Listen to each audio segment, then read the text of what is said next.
है राधा, गांव की एक गरीब और स्वाभिमानी लड़की।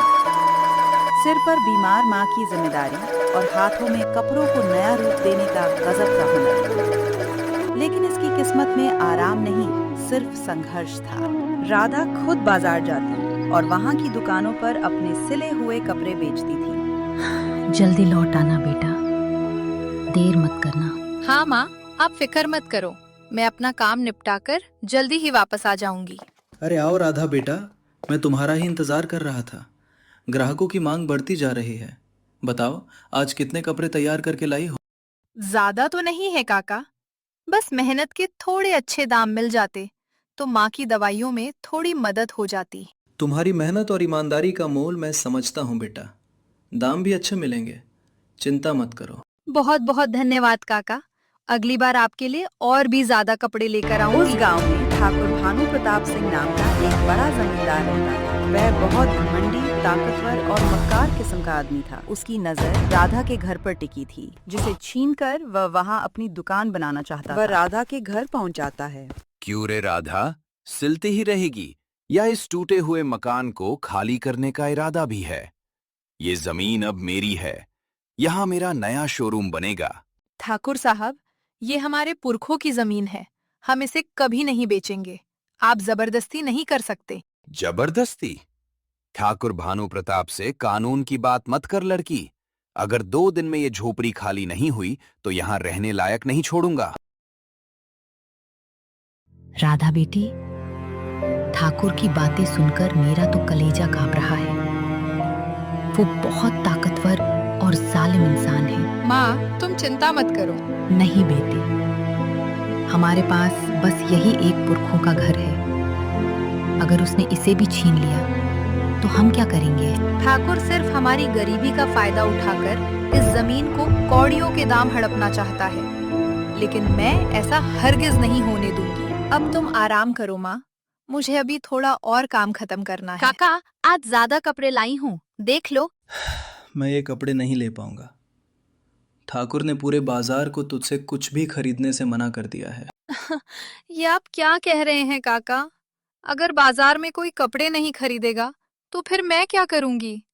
माँ की दवाइयों का खर्च और घर का राशन सब इसी काम से चलता है। माफ करना बेटी, हम गरीब, उससे दुश्मनी नहीं ले सकते।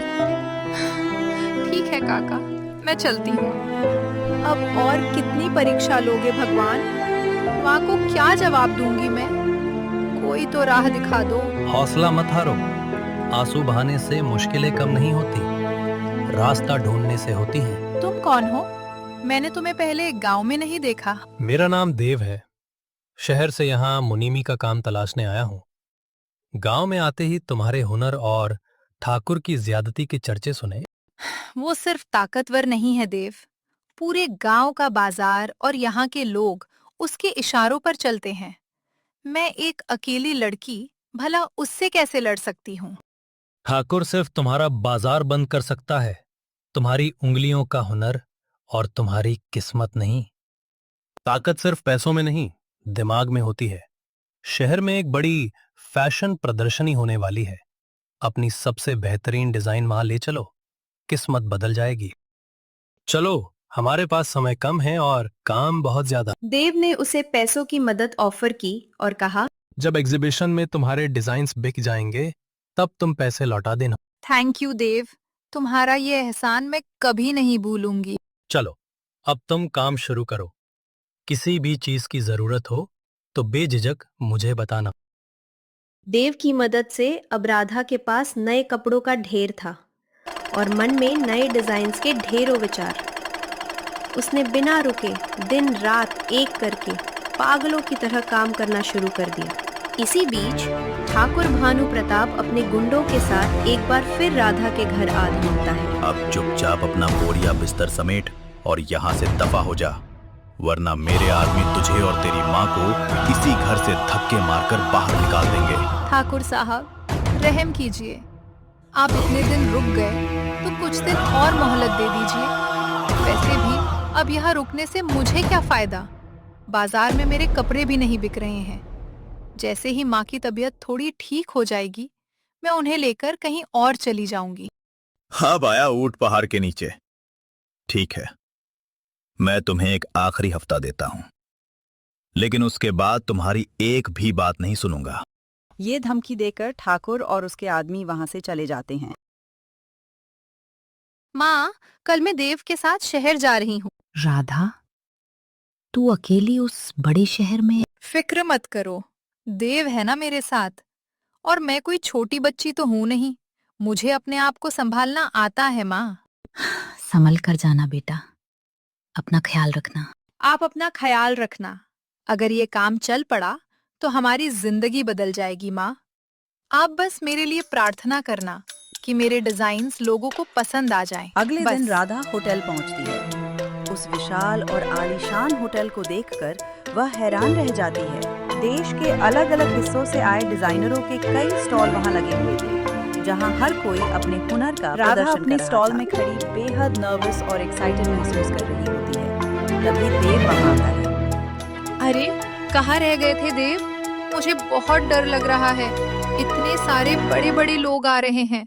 मेरा तो दिल इतनी जोर से धड़क रहा है कि समझ नहीं आ रहा क्या करूं।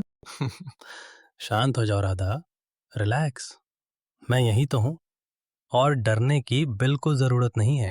आज तुम्हारा दिन है राधा, तुम्हारी मेहनत और हुनर आज दुनिया देखेगी। डरना कैसा, बस मुस्कुराओ और खुद पर भरोसा रखो। अब तुम अपना स्टॉल संभालो, मैं अभी आता हूं। और हाँ, एक बात बताना तो भूल ही गया, आज तुम बला की खूबसूरत लग रही हो। देव की बातें सुनकर राधा की घबराहट जैसे पल भर में गायब हो जाती है। वह नजरें झुकाकर मन ही मन मुस्कुराने लगती है। देखते ही देखते राधा के स्टॉल पर लोगों की भीड़ उमड़ने लगी। हर कोई उसके काम की तारीफ कर रहा था और खुशी खुशी उसकी बनाई चीजें खरीद रहा था। देव दूर खड़ा होकर राधा की कामयाबी पर बहुत गर्व महसूस कर रहा था। देव देखो तो, हमारे सारे कपड़े और साड़ियाँ बिक गई। मुझे पता था राधा, तुम्हारी मेहनत रंग लाएगी। अब चलो, मुझे तुम्हें किसी से मिलाना है। राधा, इनसे मिलो। ये हैं आदित्य सिंघानिया। इनकी कंपनी ने ही ये शानदार एग्जिबिट ऑर्गेनाइज की है। और ये है मेरे बेटे देव सिंघानिया, इनसे आपकी बहुत तारीफ सुनी है।